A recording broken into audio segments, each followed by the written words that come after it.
Most people don't recognize evil until it's too late. By the time the mask slips, the damage is already done.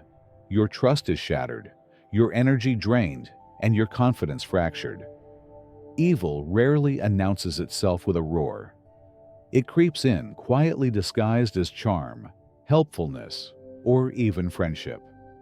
But behind the smile lies calculation, deceit, and an insatiable hunger for control. And if you don't learn to spot the signs, you risk becoming their prey. Stoic philosophers like Seneca and Marcus Aurelius warned us that the greatest dangers are not always found on the battlefield, but in the subtle corruption of our everyday relationships.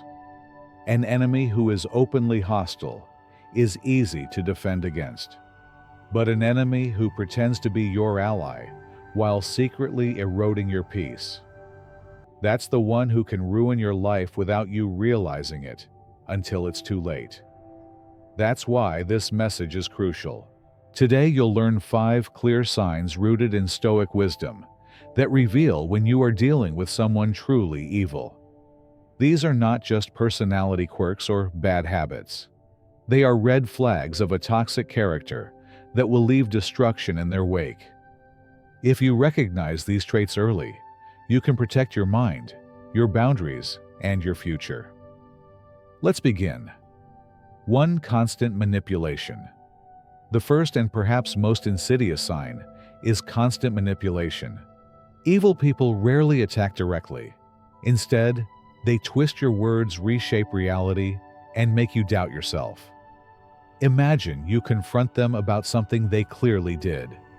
Instead of owning it, they turn it back on you. You're too sensitive, or you're remembering it wrong.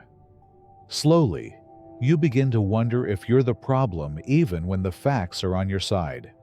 This tactic is designed to destabilize your confidence. The Stoics taught that clarity of mind is our greatest weapon. Marcus Aurelius wrote, "If someone can prove me wrong, I will change gladly. For I seek the truth, which never harmed anyone." A manipulator, however, does the opposite. They make the truth blurry. If every conversation leaves you feeling guilty or confused, you're not dealing with miscommunication. You're being controlled. The best defense is simple. Do not argue in circles. Protect your peace by walking away. Evil thrives where doubt takes root. Remove yourself, and you reclaim your power. But if manipulation erodes your clarity, the next sign is even more dangerous because it strips away the very guardrail of morality itself: shame.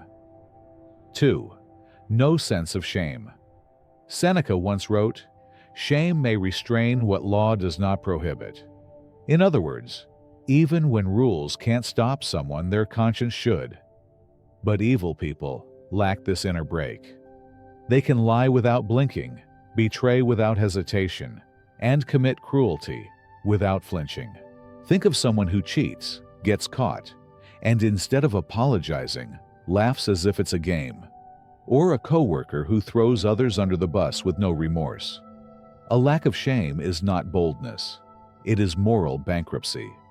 Stoic wisdom reminds us that shame, when healthy, protects both the individual and the community. Without it, a person becomes dangerous because nothing restrains them from crossing lines again and again. You'll notice they often double down when exposed. Instead of admitting fault, they mock those who hold them accountable. This reveals a chilling truth. You cannot appeal to their conscience because it doesn't exist in the way yours does. And when conscience is absent, what fills the void? Often a weaponized disguise, the mask of fake kindness. 3. Fake kindness. Evil rarely shows its face openly. Instead, it cloaks itself in fake kindness. They bring you gifts, shower you with compliments, or act generous until they need something. The moment you stop serving their agenda, the sweetness turns sour. This is the classic wolf in sheep's clothing. As Epictetus taught, appearances are deceitful. test what is true by what it produces. Genuine kindness leaves you feeling respected and safe. Fake kindness leaves you feeling indebted and suspicious once the mask slips. For example, a friend who constantly does favors for you may later remind you of everything they've done, subtly pressuring you into compliance. Or a partner who overwhelms you with affection in public, but belittles you in private. Stoicism warns us not to judge by words, but by consistent action. The punchline is clear. Watch what they do, not what they say. If their kindness disappears the moment you set boundaries, it was never kindness, it was bait. And if bait doesn't work, their next tactic is even more destructive, turning people against each other through division. 4. Divide and conquer. The fourth sign is the strategy of divide and conquer. Evil people thrive in chaos, so they sow it wherever they go. They gossip, stir suspicion, and pit friends against each other. If someone constantly brings you stories about others, rest assured they're carrying stories about you to others as well. This is not casual chatter. It is deliberate sabotage. By isolating you from your allies, they weaken your defenses.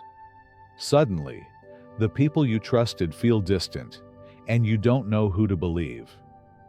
The Stoics valued harmony and cautioned against those who fracture it. Marcus Aurelius wrote, "What injures the hive injures the bee." Anyone who breaks unity for personal gain is working against the common good. The danger lies in how subtle it feels. One whispered comment, one planted doubt, and soon your relationships erode. To counter this, adopt the Stoic practice of testing words against actions. Does the gossip align with your lived experience of the person? If not, refuse to let seeds of division take root. And yet, the most revealing sign is not what they say about others, but how they handle themselves. Which brings us to the final red flag, an absolute refusal to take accountability. 5. No accountability. The final sign is the complete absence of accountability. To an evil person, apologies are foreign. Why? Because in their mind, they're never wrong. Even when confronted with undeniable evidence, they twist the story, play the victim, or lash out at whoever dares challenge them. Picture a colleague who misses a deadline, but blames everyone else, or a partner who hurts you, yet insists you made them do it. The refusal to take responsibility is not just arrogance, it's a strategy. By never admitting fault, they avoid growth and keep control. Stoic philosophy teaches us the opposite: to own our faults. Epictetus reminded us, "It is impossible for a man to learn what he thinks he already knows." Without accountability, there can be no wisdom, no change. And that's why such people remain dangerous. They are frozen in their self-deception, dragging down anyone who stays close to them. When you see this pattern, take it as a warning. A person who never apologizes will never change. Protect yourself, because waiting for their accountability is waiting in vain. Conclusion: evil is not always dramatic, but it is always destructive. It hides in manipulation, thrives without shame, disguises itself as kindness, divides what is whole, and refuses accountability. These are not small flaws. They are patterns of corruption that erode trust, peace, and even your sense of reality. The Stoics understood that the world will always contain people who test our boundaries, but they also believed we hold the power to protect our inner fortress. By recognizing these signs early, you refuse to be controlled by deception. You choose clarity over confusion, dignity over chaos, and strength over weakness. So reflect. Do you see any of these signs around you, or perhaps even within yourself? Wisdom begins with awareness, and awareness begins with courage. If this message struck a chord with you, share your perspective in the comments below. Your story might help someone else protect themselves. And if you found value in this, subscribe for more timeless lessons from Stoic philosophy to strengthen your mind and guard your peace. Because in a world where evil wears many masks, knowledge is not just power, it is protection.